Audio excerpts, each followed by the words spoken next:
Okay, today we're going to talk about how to check for voltage on a branch circuit. In this case, a 120 volt single phase outlet. There's a couple different tools you can use. They do have non-contact testers. I do not have one here right now for this video. Basically, the way those work is you put the non-contact tester up near the wire, for example, or in the hot slot on the outlet, and it will beep or illuminate if there's voltage there. Today we're talking about a multimeter, and these all require contact. This one here you have to plug in to the outlet.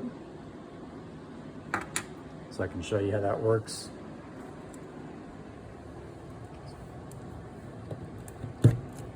So you plug it in, we have two lights lit up.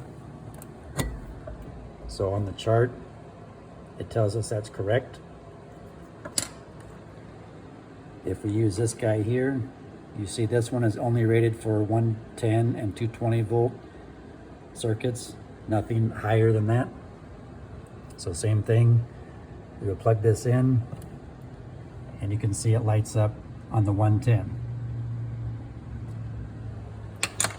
If you're using a multimeter, whether it be a Klein or a Fluke or any other brand, turn it to volts, AC volts.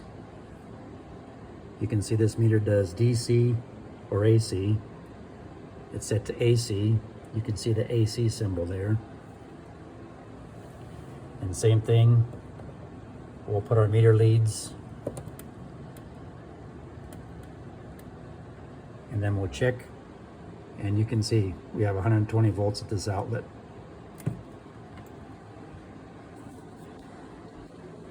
And for those that don't know, if you ever see this type of outlet, that's a GFCI, which stands for ground fault circuit interrupter.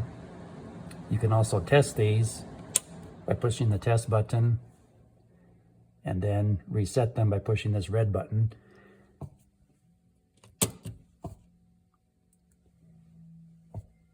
Thanks for watching. Please like, subscribe, and comment.